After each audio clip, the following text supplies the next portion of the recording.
Welcome back to the Hollow Sky Podcast. We are your hosts, Steven. And Kyle. And today I've got a whole plethora of weird, what I like to call phantoms, that I'm going to talk about and share with you guys and see what Kyle thinks about. So it should be a pretty cool show. I'm excited. And if it's not, then whatever. Shit happens. Shit happens. You win some, you lose some. That is accurate. But before we do that, we got to get through all the business. So check us out at all our socials. All the links are in the link tree. If you have a paranormal encounter you'd like for us to feature on a future show, you can get it to us in a bunch of different ways, which are in the show notes. If you would like to support the podcast, that too is in the show notes. We have a Patreon, a Venmo, a merch store. Go and get something cool. Yeah, please. Treat yourself. You've earned it. Yeah, and it also helps us. Another thing that I kind of want to talk about real quick, for everyone that has been donating, for everyone that has signed up for the Patreon, all of that,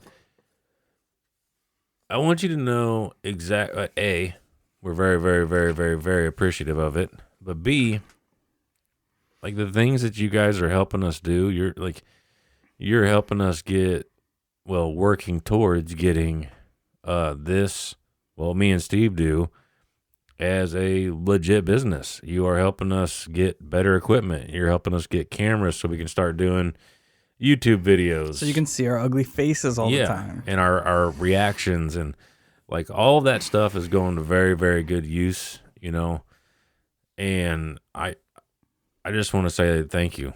Thank you very much for helping us out. Yeah, you guys are the best. Yeah, and then after all that, it's going to start funding trips where we start going places. Some camera equipment for traveling. Yeah.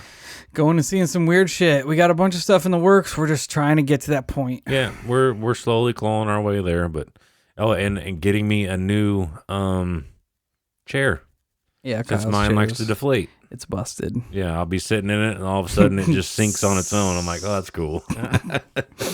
It's the ghost of the podcast room. It's that little doll. Probably is. There. What an asshole. There are other ways you can support us as well that are just as important. And the first and foremost, most important way is to share us with all your friends. Word of mouth goes a long way. If you have anybody that likes to listen to podcasts, anybody that's into the paranormal, mysteries, conspiracies, throw our name in the hat. Get us out there. Keep us falling on new ears. It is the best thing you can do. Yeah, for sure. We also enjoy ratings and reviews, especially those of the 5-star kind. So if you leave us one of those, I will try to find it and shout you out on a future episode. Right now I'm going through all these ones that I just got from all of our friends in England because they don't show up on mine. So we're going through those. We're getting it. Today's 5-star rating and review comes to us from our friend Disco Biscuits. Yes. Another solid one. Disco Biscuits. I love it. Says so 5 stars. Give it a go. Very good podcast with passionate hosts that research each subject well and approach them with an open mind. Very entertaining, and I recommend it if you're into all things mysterious. Disco Biscuits, you're the best. Yes. I love it. I do too. It's so good. Disco Biscuits. Oh, what a weird world. I love it. Well, we have our listener experience of the day. We're getting ready to bring right up. That comes to us from our friend Mark from the City of Angels, City of Fallen Angels, as he likes to call it. Yeah. So here is Mark's experiences. Stardate 9/20/21, Los Angeles, California. So this is Mark from Los Angeles in the City of Fallen Angels. And interestingly enough, my partner just got deja vu. So now we have to go through this. I was kind of second guessing, should I do it or should I not? So we're going to do it.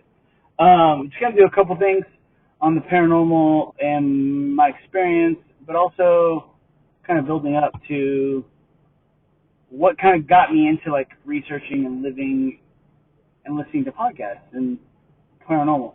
So first and foremost, I was raised in a Catholic household, and my lineage to the Catholic household goes all the way to a specific saint that has like a religious holiday in January that is celebrated, and something that my family is very proud of. And so anyone in their life any male or female in my life has a chance to go into ministry. We'll call it ministry, sometime in their life, and it's either accepted or rejected. And they go into either the Catholic Church or some other type of ministry. Interesting, just a fun fact. Secondly is I started going around 5th grade into the Pentecostal church for a program called Royal Rangers. It was like Boy Scouts, but it's more survival, more Bible, but also paramilitary to the way more than Boy Scouts. So it's cool. We did survival training. So that will tie into my story in a minute. Then the paranormal. So the paranormal really got me going when I was like 5 or 6 when 3 Men and a Baby came out. And there was that clip. You guys can go research it too. 3 Men and a Baby. There's a clip where there's a scene where they're scanning the room and there's a kid that committed suicide in that room and he's in the window. My cousin decided to show me that. So anytime I was over at their house, I was just paranoid. I had to sleep with the covers over my head. I just was always freaked out. It just tripped me out because she was really into that stuff. And then the second thing that happened was the same cousin, my aunt. We went to see a double feature, Huck Finn, and then Wonderful Fire in the Sky. And I was like 6. I don't know what my mom was thinking. I don't think my mom knew. I think that's probably why it happened. And that movie, Fire in the Sky, those little creepy crawly aliens, man, nowadays I just want to kick them in the head. Just boom, like straight up. Soccer, goal, explosions in the net. I don't know. It just freaks me out. So when I was a kid, if street lights are on, I'm walking home, hiking in the wilderness street. There's no street lights, and you're just looking up at the stars. You're like, oh my gosh. Travis Walton always came in the back of my mind. Never failed. Every time we went backpacking, you're hiking, you walk away from your campsite, and walk with the fire, that's in the back of your mind. So having a son he's like 5 years old, we start watching all these fun Bigfoot cartoon movies. And I go to my dad, I'm like, Dad, we should go backpacking up in Northern California. He goes, oh, I'll never go up there. Like, straight face, hell no. Like, why the F would you ask me that? I'll never do that. And I'm like, whoa, you need to tell me the story. And I'm like, because we were talking about Bigfoot, and that kind of, he just straight up heard us talk about Bigfoot, and then I asked him, and he was very specific. I was like, well, my dad's pretty adventurous. My dad did Zion in the snow, motorcycle rides up and down the coast. So for him to say that was kind of interesting. And that kind of opened the door for me to dive into Bigfoot, and obviously with Wes and Sasquatch Chronicles. And so we're going, all right, Dad, tell me the story. You got my gear spinning. My dad starts telling me how they went up to Northern California, probably about 5 to 10 miles from Bluff Creek area, and they're in a camper van on the back of a truck. And they park, my grandma starts making dinner. All of a sudden they hear some sort of non-normal sound, like a scream in the wilderness, not far from their camper. And my grandma's from Poland, so she's raised in I joke around, the dark forest, or the black forest, is what they call it in Poland. And then my grandfather's also a European immigrant from Sicily. So they're tough cookies. Both made it through the Depression, both strong, not really scared of much. And so you're like, look at this. That's a scream. I'm thinking, obviously, in my mind, oh, it's a mountain lion. Well, my dad's been in the wilderness. He's seen mountain lions, seen that stuff growing up. So he was like, my grandma was like, no, we're leaving. So they finished dinner, and they were getting ready to move the car. All of a sudden, something hits the back of the trailer, to shake it. My grandma goes, Tony, in a strong, commanding, scary, authoritative voice from this little tiny blonde Polish lady, we're leaving now. Tony, get the car started and get us out of here. And so my dad said they left, and they drove more up the coast and stayed in a hotel that night, or a motel. So that stuck out to me, that my dad is now willing to camp in that area. I thought that was interesting, like, this guy's been to Zion, been trailed by a mountain lion, it's kind of mind blowing. So that opens the door to maybe some of my camping experiences, backpacking all throughout California, Mammoth, Northern California. And there's been times when my friends and I have been camping. We're camping outside the normal where everyone else is camping, just to be away and be more adventurous. Well, we went up to Thousand Islands area. It's about 5 miles in, and we're camping. And every night around 2 to 3 in the morning, I would wake up because I swear I heard something.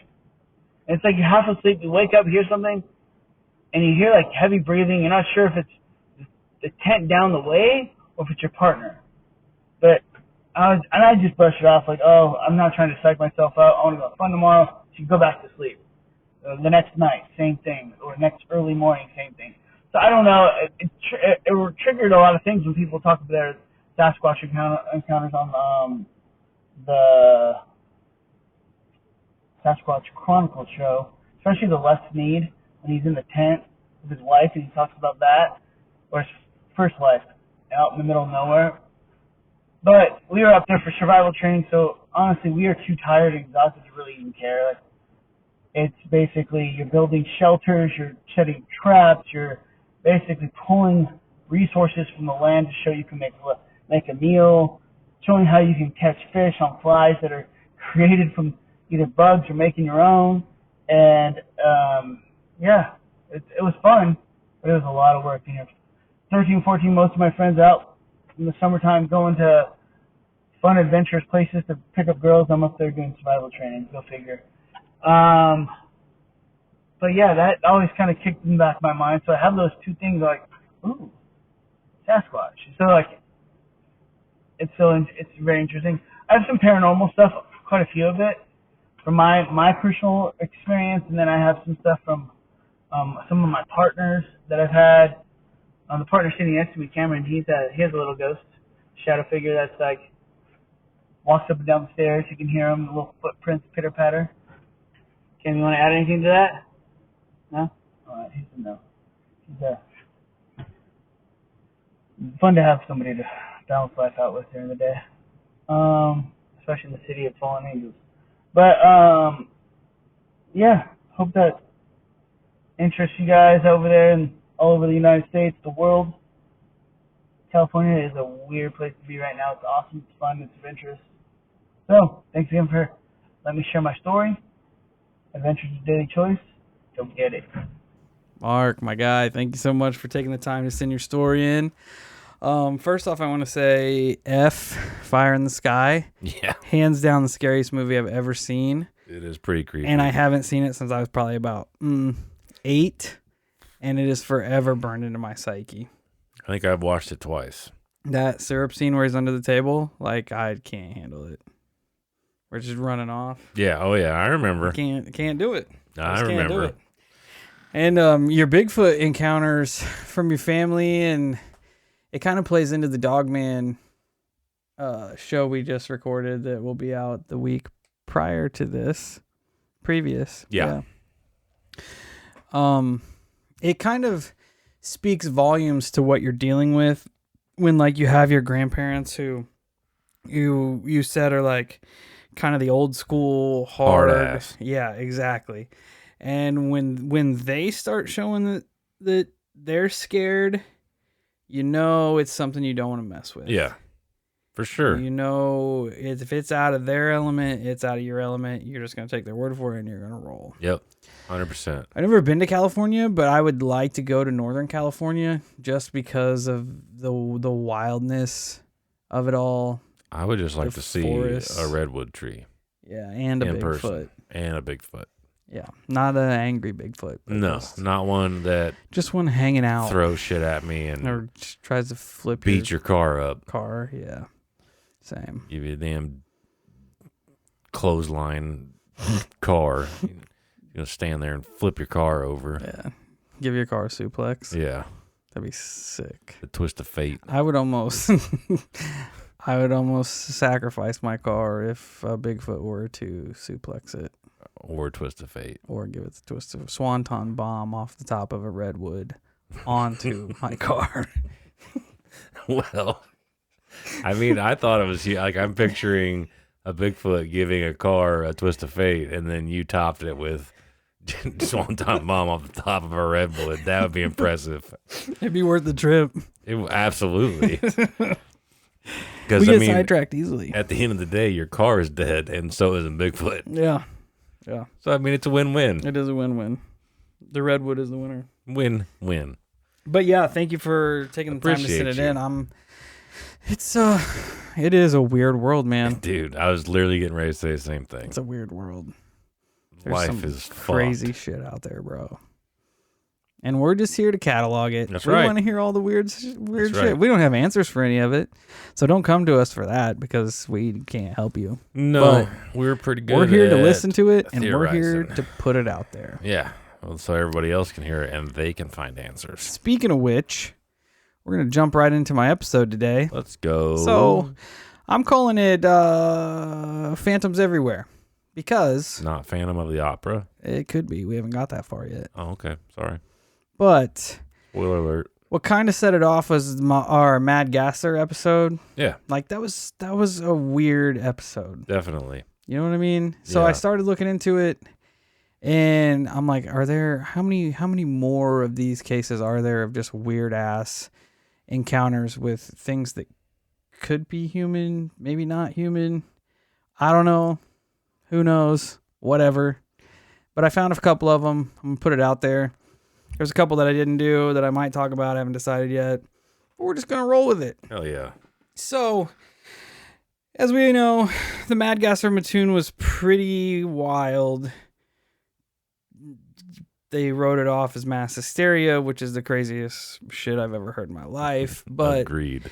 the time period that it took place was around World War II, which kind of also sparks my first tale that I came across, which we're going to get into. So the days of World War II would produce other strange cases of phantom attackers. During the war's early days, one of the big manufacturers of warships for the U.S. Navy was a small town of Pascagoula, Mississippi.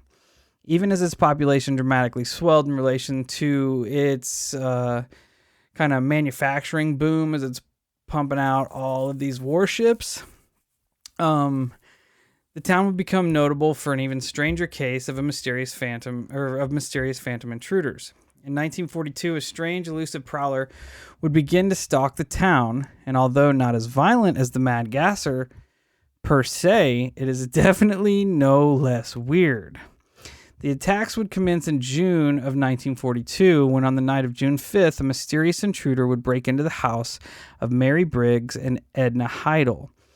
The two women claimed that they had been awoken in the middle of the night by a noise and had managed to catch a glimpse of a figure in the dark that was described as being short, somewhat fat, and wearing a white sweatshirt as he climbed out of their window. Although nothing was in the room seemed to have been taken or messed with, and neither of the girls were injured, each found that they had been oddly missing locks of hair that had been chopped off. As far as they could tell, this was the only thing the stranger had taken from their house. This account alone was enough to start the media machine going, and the perpetrator soon began being dubbed as the Phantom Barber of Pascagoula. What a name, bro. I was thinking more of like Pervy Santa. Pervy Santa of Pascagoula. It has a nice ring to it. It does. Phantom Barber, Pervy Santa. Except Santa leaves gifts. Yeah, but this one's a This old pervy boy one. is taking gifts. Yeah, he's a pervert. Which, I mean, that encounter alone is just fucking weird.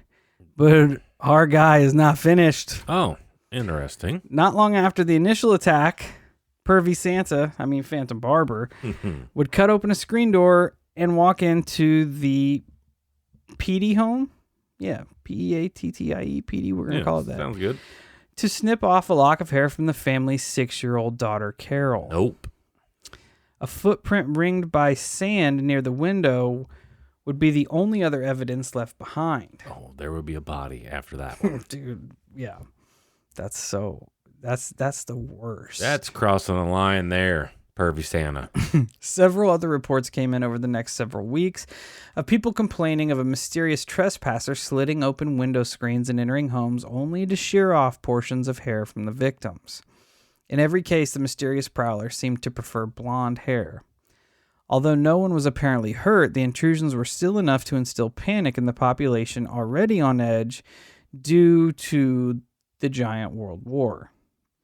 There was also one attack that was decidedly more violent, when Mr. and Mrs. Heidelberg were assaulted in the middle of the night by a raging attacker wielding an iron bar, who knocked out teeth and left them unconscious. The attacker in this case did not take any hair trophies, but nevertheless came into the room through the Phantom Barber's typical method of slitting open a screen door to stealthily sneak in. So I don't know how exactly they attributed that if he didn't cut the hair, because that's kind of his big MO. Yeah. Because, I mean, slitting a screen door is that's just how you get into someone's house. That Right. Well, I was going to say that, I mean, even before you stopped pointing it out, was that if any of them cases prior were pushed in the media, there's going to be some shitbag that's going to go, hey, I'm going to go rob these motherfuckers. I'm going to do it the same way this guy is, so this asshole gets blamed. Yep, that's a good idea. Or there's just a straight up dumbass that was like, how do I get into people's... Oh, that's how I get in. Always thinking. And then he's like, I'm going to break their teeth with an iron bar. Sick. What an ass. But the Phantom Barber left the whole town in a panic, with people purchasing weapons and refusing to leave their homes in the hours after sunset. Things got so bad that the shipbuilding industry was affected by fathers staying home from work to protect their families from the Phantom Barber. Interesting. In response to growing panic, authorities made efforts to catch the perpetrator, including modifying wartime curfew laws and enlisting the help of bloodhounds, but no one was ever arrested for the crimes. In the meantime, the barber claimed another victim when he broke into the home of Miss R.R. Taylor and clipped off a portion of her hair. In this case, Taylor described that she had woken up in the middle of the night to a noxious odor and something pressed against her face, which she had fallen unconscious and later became violently ill, leading police to suspect that a chemical agent such as chloroform had been used. Increasingly desperate, authorities were able to apprehend one suspect in the form of a German chemist named William Dolan. The man was considered to have a grudge against the Heidelbergs, who had been violently attacked with the iron bar, and was subsequently arrested for their attempted murder. But he was never charged with other instances of trespassing, even though a lock of human hair was apparently found in his backyard. After Dolan was imprisoned for his crime, the Phantom Barber attack stopped, leading many to believe that it was actually him behind all the incidents, although Dolan himself always firmly denied it. Was the barber Dolan, and if so, why did he viciously attack the Heidelbergs while leaving the other victims simply without some of their hair? What were his motives behind the attacks? Why was he so interested in the hair and nothing else? Dolan was eventually set free in 1951, where there have been many who feel he was innocent and merely arrested for being German at the time when anti-German sympathies in the United States were running high. Whatever was going on, it is definitely a weird-ass case that has never been solved. Which, interestingly enough, same with the Mad Gasser. They kind of went right for a German scientist. 100%. Like, who is public enemy number one here? But, I mean, were they that far out of line at the time? No, it's just fear based. In the second case per se, it didn't specify if the German scientist was a fucking Nazi or not. Yeah. I think in the first case, it definitely had something to do. Yeah, it did, because they were talking about bringing Nazi prisoners to whatever. So, I mean, whatever. Definitely whatever's going on, the dude's definitely a pervy, trying to collect locks of hair. There's some issues there. Some fetish there going on. Shit, I don't know. It's definitely a weird case, to say the least. It's almost like... The other obvious thing that I pointed out is one of them kind of Captain Obvious moments where you're like, yo, stupid. How about you lock your fucking doors and your windows? Good. I mean, because the screen's not going to stop much. And if you leave everything unlocked... You're going to get your hair cut. Exactly. Without asking. I don't know. That's just how I look at it. I don't know if I'm sure they did. They would have had to have had fucking locks on their stuff. Yeah. But they probably didn't. I don't know. 1940s, they have air conditioning then? Probably not. I don't know. That's a good point. Maybe I don't know, bro. Good point. I don't know. Either way, I just like how like the whole town they're like, you know what, we're gonna shut down warship production. We're just gonna try to catch this. we got a motherfucker out here cutting hair. Cut, dude, that's I think just the bizarreness of his actions make it so much creepier. Yeah, for sure. So much creepier. Yeah, because you don't know what he's using the hair for. Like the Mad Gasser came in, pumped little gas in, took off. Like, is that weird? Yes. Did it make people sick? Yes. Was it personal enough to where he was like right up on you, taking parts of your body? Yeah, Not quite. I mean, essentially, he could have killed you. Yeah, but instead he just gave you a little snip, snip. Yeah, it's really, really weird. Really weird. It's not necessarily paranormal, but it is mysterious. Definitely mysterious. And if it's a human, which it probably is, it makes it that much creepier. Yeah. What is wrong with you? Moving on.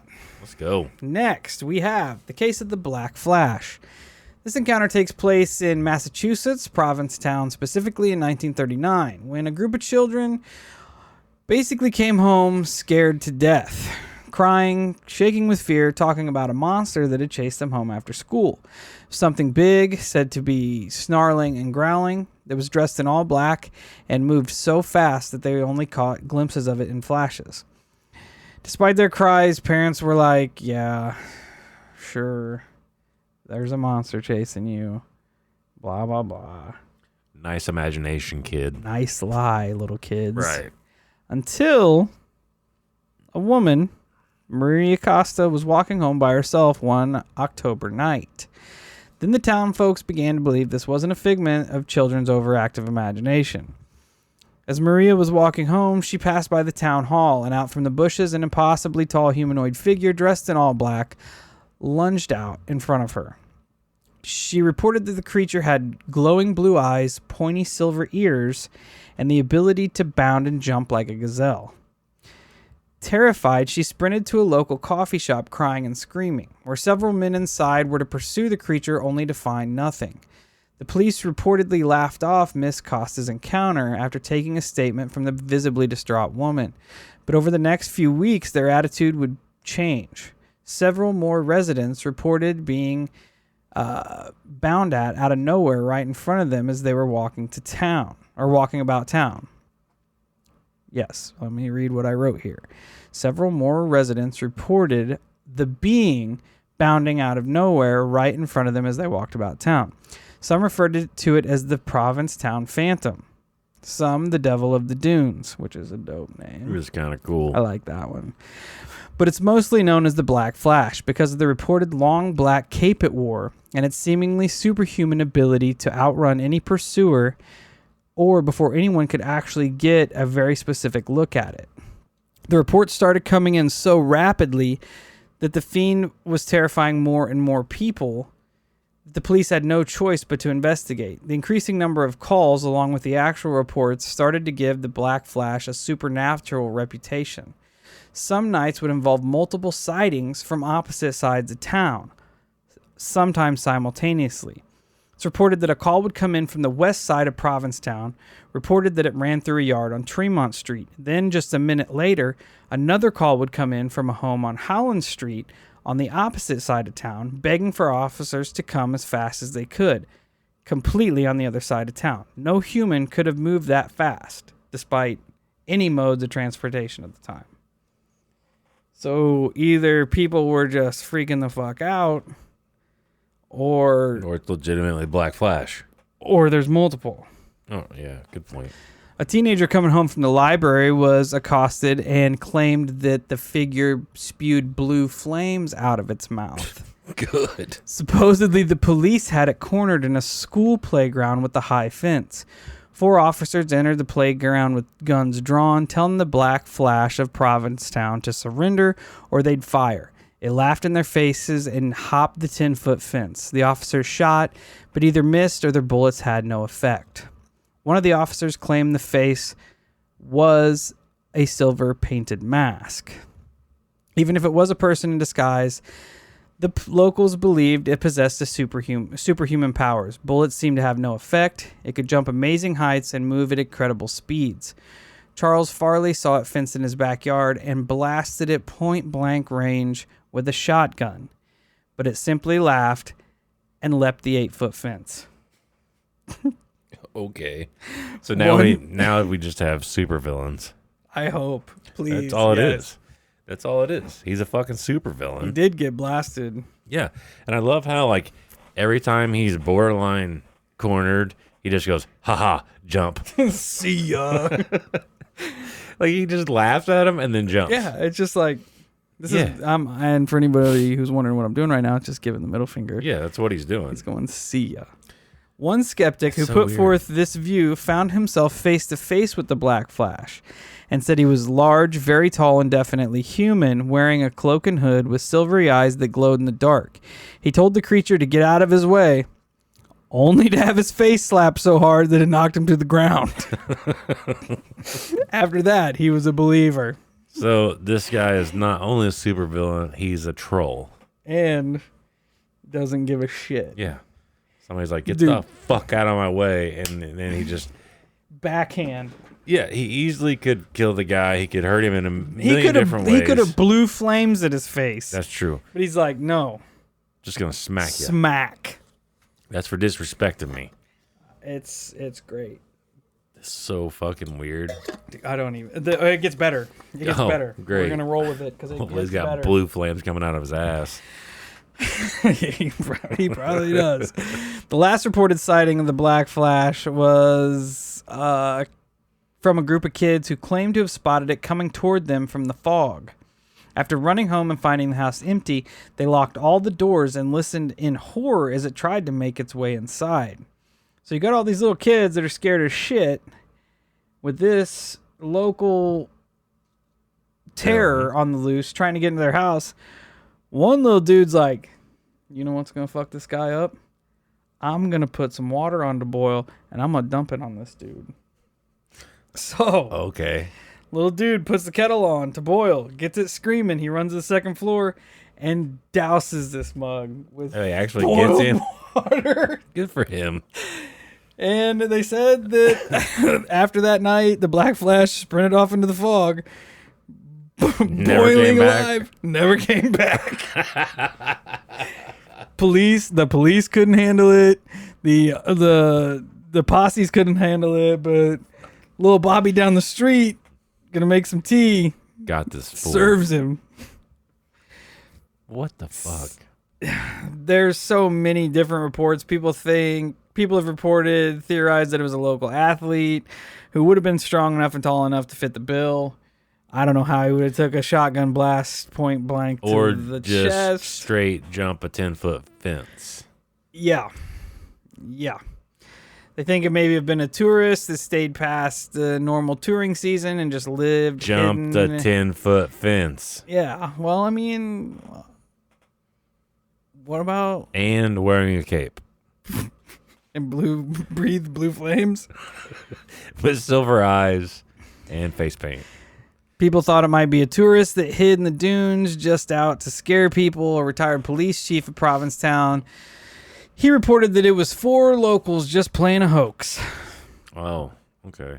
Police Chief Anthony Travers claimed that Black Flash was simply 4 teens playing a trick on the town. That makes sense. One boy just sat on the shoulders of another. They wore a long cape and Ran super fast. wore a flour sifter over their face.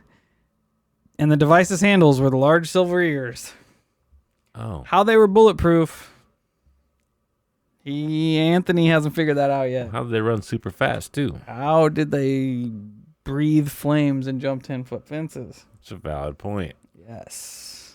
Sounds like the cop sucks. Anthony, we're going to have to come back. We're going to have to circle back around.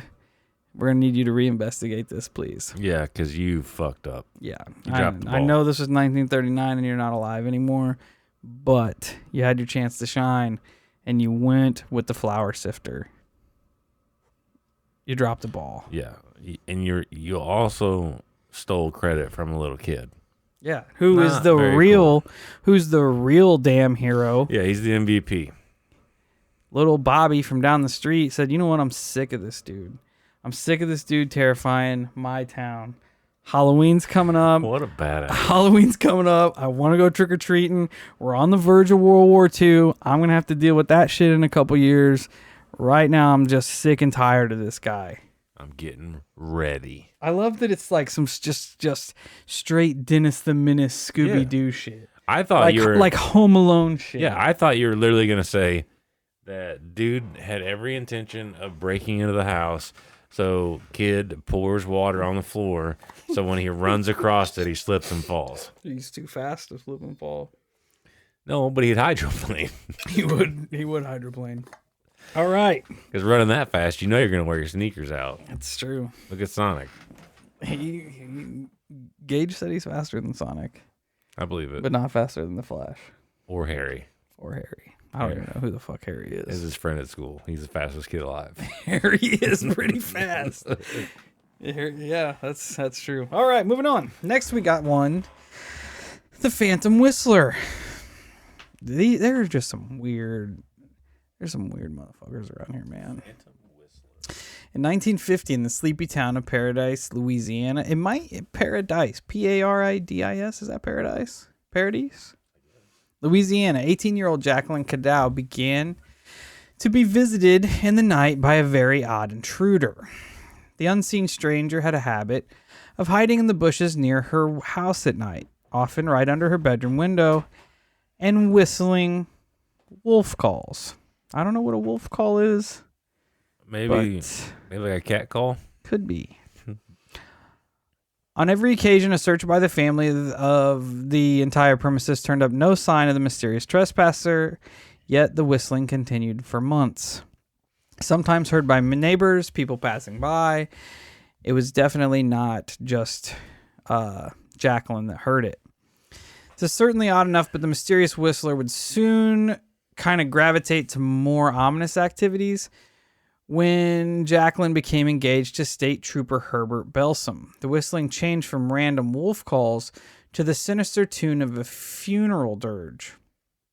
And sometimes the whistling would be topped off with what is described as a shrill moan. In addition, the stranger began to make threatening phone calls to the house, promising to make sure that Jacqueline would die before she was allowed to marry the trooper. Some of the calls were made to Jacqueline's mother, who she lived with. In one of the calls, the stranger stated, "I'll kill her. I'll stick a knife in her. Your daughter will never marry Herbert." Yep. Wolf whistling is basically catcalling. Interesting. Yep, never heard that phrase before. Me either, but you made a good call. That's kind of what I thought when you said it. But yeah, back to sticking a knife in Jacqueline. He's going to kill her, and he's never going to marry Herbert. On another occasion, when Jacqueline was at her fiance's house, the whistler called to tell the mother, "Tell Jackie I know she's at Herbert's house." This all caused the mother to basically freak out. She says, "Why can't we get away from him? I don't know when we'll get a peaceful night's sleep." By this time, newspapers had picked up the story, and there was talk everywhere of the Phantom Whistler that was haunting Jacqueline Cadow and her family. The police did not know what to even do to try to figure out what the fuck is going on. They're unable to find any suspects or even any evidence that the intruder was ever there. No police officer ever heard the whistler, leading the sheriff's department to start to believe that the whole thing was a hoax. At one point, the sheriff made the cryptic statement that it was an inside job, without any further elaboration. Nonetheless, the calls and provocative whistling continued, eventually causing so much stress on Jacqueline that she actually collapsed from the anxiety. Yet, despite these ominous threats, the elusive stalker, Jacqueline was determined to go through with her wedding. On October 5th, 1950, her and Trooper Herbert were finally married without incident. In the wake of the wedding, the whistling and the phone calls stopped. In the meantime, the sheriff changed his stance and proclaimed that he had solved the case, although he never did divulge any details on this, explaining that he did not want to embarrass the persons involved. There are a lot of questions for this case as well. Who was the whistler? Why did the whistler even start this crazy shit? Why did he threaten Jacqueline so much? Was he real at all? A figment of the imagination? Why did the sheriff say he solved the case but didn't want to embarrass anybody? I figure the whistler was real. Probably a jealous dude. I'm assuming that once the marriage went through, he finally realizes, okay, He's like, shit. I'm definitely not going to land this girl. She literally just got married. I'm SOL. And once the sheriff found out that there were no more, like it went away, he's like, fuck it, I'm just going to take credit for it. Yeah, I did the work. Yeah. I put in the time. I figured it out. I just don't want to call him out because I don't want to embarrass him. It is weird that he Rowan- refers to everybody by their first names in the threats. She'll never marry Herbert. I know she's at Herbert's house. You Yeah, because he's know, a fucking weirdo. it is. He's sitting outside somebody's window whistling. And he referred to Jacqueline as Jackie. Tell Jackie I know she's at Herbert's house. Definitely a weirdo. He's a weirdo. Definitely a weirdo. Which brings me to my last creeper of the day. Yeah, you just picked a whole bunch of creepers, I did. bunch of pervos. They're weird. And that is probably the most well-known, and that is the Spring-Heeled Jack. Out of the night came the bounding, leaping, jumping Superman who terrified the English nation for more than 60 years. To begin, tales of this devil-like super villain who leaped from rooftop to rooftop was accepted as just kind of a folklorish nonsense. But in January 1838, the strange creature received official recognition when a barmaid, Miss Polly Adams, was attacked while walking across Blackheath in South London. Mary Stevens, a servant girl, was terrified by what she saw on Barnes Common. And in the Chaplain churchyard, a woman was assaulted. February 1838, a man rang the doorbell of Jane Alsop, screaming that they had caught the Spring-Heeled Jack and that they needed help. When she brought the man a candle there in the dark street, he proceeded to breathe a blue flame in her face and tear at her clothes and skin with metal claws. She ran back into her house and as he continued to cut her with these sharp claws. As Alsop's sister came to her rescue, scaring off the attacker. Alsop described Jack as having eyes like red fireballs and wearing a helmet and a tight-fitting white outfit. It was a bizarre account, but Spring-Heeled Jack's reputation as some kind of evil devil began to grow. Which is weird here, because this was 100 years before any of these attacks in America, but there are a lot of commonalities. Yeah, like blue flames. Yes, the white outfit, the weird silver helmet. Mm-hmm. Almost We've heard them stories before. almost like maybe there's something to this Pervos are here. eternal. Or there is a supernatural Perbo Valid point. Which, I mean, making its way through time. if you run the odds of a supernatural pervo being real is pretty good. Yeah. Without a doubt. And like he had claws. It's Which basically is weird. Metal claws. it's Wolverine. Yeah. Solved it. We got another one. Wolverine was cool. So this guy, his nickname is Spring-Heeled Jack. That's not a very cool name. No. Like, I'm sorry. That's because they didn't know what Wolverines were in 1838. That's like backyard wrestling name. God, I hope he's a backyard wrestler. Probably is. All right. Yeah, well, how else was he spitting blue flames? That's because he's a juggalo. Solved it. It's a juggalo Wolverine. Awesome. Moving on. Lucy Scales was walking with her sister when a shadowy man jumped out, also allegedly blew blue flames in her face. What is with these blue flames? These blue flames caused her to have some kind of seizure. Even better. It worked like a strobe light. Now, Spring-Heeled Juggalo Wolverine clearly likes to spend his days at raves. He's got a strobe light taped to his forehead. Oh, God, I hate it here. Anyway, while many of the initial reports of Jack's attacks took place in outlying hamlets and villages, both Alsop and Scales cases took place closer to the city. They received a great deal more of attention, stoking the fires of this devilly legend known as Spring-Heeled Jack. Their testimonies also would become... Wow, I don't know where I went with that. Their testimonies also informed what would become his popular look as a gentlemanly, devilish figure. It's kind of a broad description there? I don't know. He does breathe fire. Well, did he have horns? Probably. Did he have a tail? Yes. Okay. I can't then back that up. It makes sense then. The Lord Mayor of London, Sir John Cohen, received complaints from several parts of London describing a demonic creature with eyes like balls of fire, hands like icy claws, and able to bound from rooftop to rooftop with seemingly no effort at all. Police did not dismiss these stories, and even the Duke of Wellington, although aged nearly 70 years old, went out armed on horseback to hunt and kill the monster. Good for him. He said, let's get it. Getting out there and living, seeing the world. Like Arn Anderson Or Arnold Schwarzenegger. and Arnold Schwarzenegger. I thought you were going to say that, but Yeah, you dropped the ball. I am sorry. It's all right. It happens. So everybody's out trying to figure out who this wild backyard juggalo rave-going wrestler is that's attacking women in the 1850s and 60s. Yeah, there's a lot of commonalities between the four.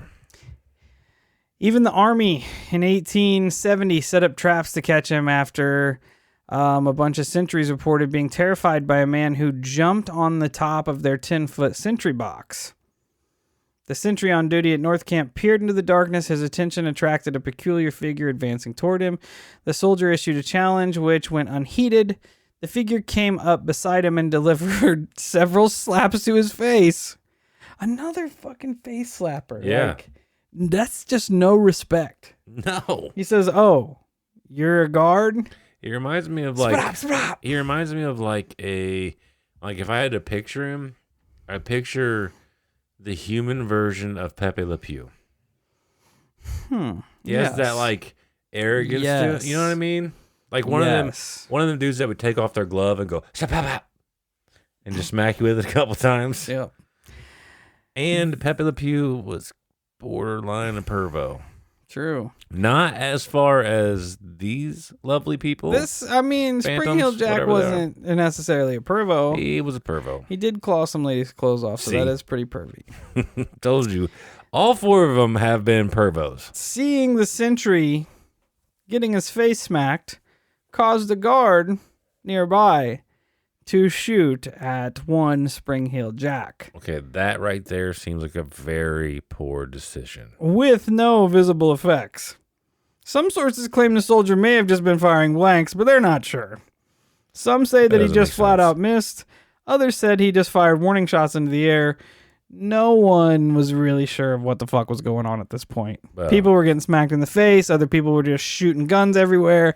It was just all out chaos. Yeah, I mean, it would be like somebody smacking you in the face and me being 50 yards away, and I'm like, "Blah, blah, blah." Like it just doesn't seem smart. Doesn't seem The strange smart. figure then disappeared into the surrounding darkness with astonishing bounds. Quote, end quote. In 1870, angry townsfolk in Lincoln are reported to have cornered him and shot him in the street, but he just laughed and bound away, leaping over fences and even jumping over small buildings. Like previous dude, It same is- thing. It's almost like, I wonder if, It's just an eternal. yes, it is an eternal, but if the Black Flash people had heard of this story and kind of ran with it 100 years later, Maybe. you know what I mean? Or it's all, or they're one similar Creature. type of entity Yeah. that's making its rounds. I think I that's mean, pretty because- probable. What are the odds of being shot point blank, laughing and walking away, And jumping spitting away, blue flames. spitting blue flames, wearing silver weird ass shit, Yeah. and like, it's either that they are part of the same paranormal entity, or one heard of the other and kind of ran with it. I'm feeling like it's probably the same thing. Just over time, its fetish has changed. Yeah, and then it went on to cut hair. Yeah. So, as it just repelled bullets and jumped over buildings while laughing, that's where we left off. For a while, no one really had any idea what it was. Suspicion kind of fell on this one specific person, Marquis of Waterford, but he was never actually considered a suspect, really. he was just kind of an eccentric, crazy guy who never was very violent or anything, but he was just kind of coined as, hey, it's probably this crazy dude. Spring Heel Jack was last seen in 1904 in Liverpool, bounding up and down the street, leaping from cobbles to rooftops and back, just jumping around like a wild jackass. That is weird. He vanished into the darkness with some brave souls tried to corner him, and he has not been seen since. I don't know.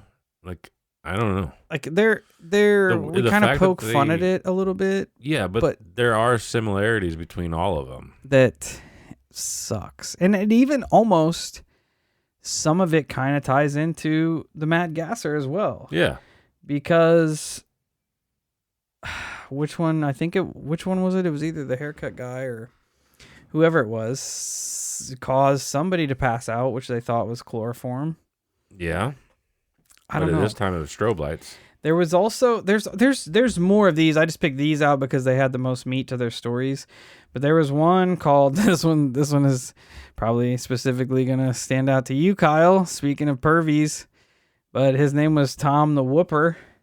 Good. And he was actually dressed. You sure it was not Whopper? It could be. Because then yes, it would stand out to me. Could be. But he was dressed similarly. Tall, lanky, black clothes, cape. He would just grab women on the street, lift their dress up, spank them, and take off. Okay. He was literally Tom the Whooper. All right. Had 4 or 5 victims that it happened to, and he would just go about his business. That's weird. It is weird. It's so weird that all of them were so pervy. I don't know, man. I mean, maybe he realized that he could just get away with all of it because nobody could catch him because he could jump so damn far. Yeah, and he was bulletproof. That too, and he spit blue flames. And he had metal claws. And a strobe light on his forehead. And was a backyard wrestling juggalo. Figured it out. Solved them. Figured 100, 200 years in the making. Almost. Winning. And we just solved Spring Heel Jack. I don't know. This one's weird. I don't know, man. I just started diving into these, and I'm like, why? Like, it's fucked. Hey, why are these a thing? Yeah, it's fucked that there's 100-year gap of somebody shooting blue flames out of their fucking mouth and slapping people. And being bulletproof. Yeah, I can literally breathe flames out of my mouth. I could essentially burn you alive, but instead, I'm going to slap you like a bitch. I'm going to Pepe Le Pew your ass. And then I'm going to jump away laughing. Maybe he was just there to insult, not to injure. Obviously. That's what I'm saying. Like, he's a weird one. And then he's like, yo, check it out. I'm going to smack that ass. And that lady over there, I'm going to break into her house and cut her hair off. The fuck is wrong with this thing? So you're in the camp that this is all the same. This is all the same thing. I'm thinking so. Even the Whistler? Maybe not the Whistler. The Whistler seemed like a jealous, sad boy. Yeah, I think my money is sad boy for the Whistler. Yeah. Weird, fetish, supernatural being for the rest of them. That's kind of where I'm at, I think. Because even the Mad Gasser had this whole kind of weird gimp suit thing going on, the black latex and the mask. And it was hard telling what he was doing with them people. That's true. I don't know, man. I don't know. Maybe his gas was essentially just the smoke for the rave that he pumped into the houses. Then big homie Spring Heel Jack rolls in, strobe light on the forehead, hitting it. Meanwhile, you got the barber. He's got pyrotechs. He's got pyrotechness going off. The Black Flash is moving around, serving drinks, jumping up and down. Yeah. Also blowing blue flames. Yeah. Being bulletproof. Yeah. Then you got other cool guy coming in, giving free haircuts to all the rave chicks. All with blonde hair. Giving the blonde rave girls, giving them wild dues. And it's really just supposed to be a good time, but people are just taking it out of context. I mean, it seems logical enough.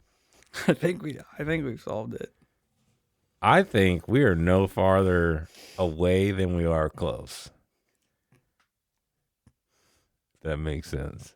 It doesn't, but I agree. It is late, and we are like 4 episodes in, so it's just I don't know. Like I literally, because like you said, there's that part of you that just wants to laugh because the descriptions are so fucking asinine. But then you know that this really happened. Like, And people were legit there's a scared fucking 100-year gap of here. Essentially the same thing. Like you had, like I don't know, man. I don't either. You I had don't search know what parties, to do. like multiple people. You had groups of multiple people being like, "Yo, we cornered this motherfucker, and we shot him." And he laughed. And jumped over this 10-foot building. That's fucking What weird. am I supposed to do with that? I don't know, dude. I don't know. I'm confused. Just phantoms, bro. I guess, man. Phantoms everywhere. Ben Affleck. Yeah, the Flash. Sick. I don't even know. So, yeah. I am just so I just taken back that once I don't know what to do. started looking into it, I'm like, the people, the Holoskytes need to know. I hope one of you guys are way smarter and caught something that I missed because I am floored. These aren't even the only ones. These are just the ones that had enough meat for me to put in a podcast. Yeah. So maybe Tom the Whooper's out there smacking ass unconsensually. Yeah.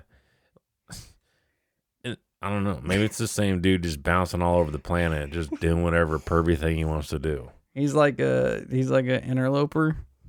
Yeah, and he's like, check out these sick gloves I got. He's got his blue helmet. flames. He's got his helmet light on. And it's low on battery, so it just strobes. Oh God, I hate it here. And he's 8 feet. He's 8 feet tall and has a cape. Yeah. Wearing a flour sifter on his face. Yeah. Everyone that He's like, damn, I hope people don't recognize me as Spring-Heeled Jack. I better put this flour sifter on my face. we don't have any fans anymore. No, I wouldn't listen to us either. I wouldn't either. This episode is ridiculous. I can't even make it up. I know. All I can do is laugh because I don't know what to do. Bro, there are newspaper clippings. Of course there is. Of the How do you even fucking read that? Newspaper clippings of the barber. The only victim of a hair shearing who awoke in time to see the barber was Mary Evelyn Bridges at Our Lady of Victory's Covenant. She was even in a covenant, and he broke in. What an ass. I saw the figure of a kind of short, fat man, she said, bending over me with something shiny in his hand. And he was fooling with my hair. When he saw me open my eyes, he said, "Shh!" I yelled, and he jumped out of the window. Was he just like Springhill? Or Springfoot, or whatever the fuck his name is?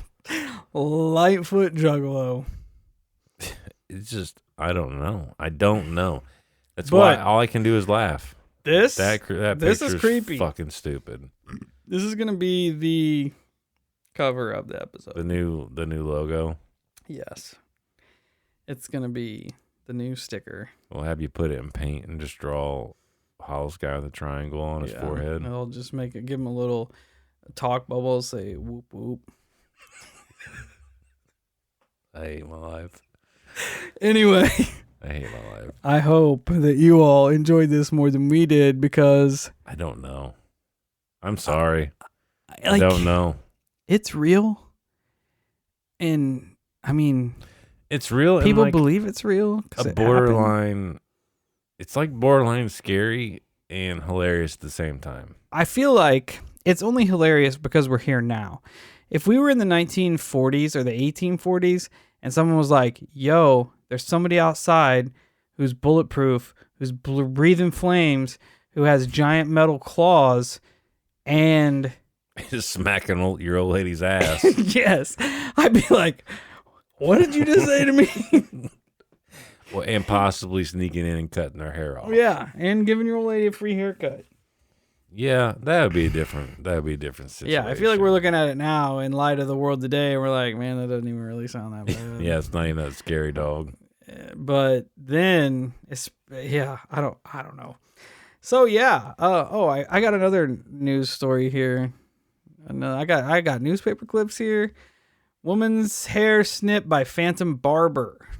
Pascagoula, Mississippi, June 23rd. Pascagoula's phantom barber has ridden again. Miss R.E. Taylor reported 2 inches of her new perm had been shorn by the strange shearer while she slept in a bedroom with her husband and 2 daughters. I had the vague feeling of something passing over my face, Miss Taylor said, then woke up feeling ill. The tonsorial artist had broken through a window and cut her hair and fled. Previous victims of the phantom barber, all within the last 10 days, were 3 little girls. Police believe he used chloroform to keep his subjects asleep while he cut their hair. This is crazy enough. It made the goddamn news. Yeah, that article there is borderline serial killer. Yeah, especially like he didn't even give a shit that he was in a room with 4 other people. Yeah, he's like, I'm doing this anyways. Yeah, he says, I'm not scared of anyone. Yeah, you can't do anything to me. I'm bulletproof. No, and I can breathe fire on your face. But I will prefer to slap it. But I have Edward Scissorhands. There you go. There's the claw fingers. Yeah. He uses them to cut the hair. And then when Johnny Depp is every one of these characters. he smacks people, he just backhands them. Yeah, not without the claws. Yeah. He doesn't drag them, he just hits. So we have it's really perfect because he doesn't have to carry scissors because he already has claw. Exactly. Why didn't we think of that the first time? Because we got distracted by all the pervy shit. So yeah, I'm gonna wrap it up there. Those are your phantoms that I decided to pick. Chances are, I don't know. These are, you got 2 choices here. These are either real people, which are super fucked, or these are some paranormal entities, which is also super fucked. So you can do with that knowledge as you will. Until next time, check us out at our social medias: Facebook, Instagram, YouTube, Twitter, and TikTok. Come hang out with us. Until then, stay safe, stay weird. And if someone grabs you and starts smacking your ass in the middle of the street, don't shoot them because it's not going to work. And they're probably going to breathe fire on you.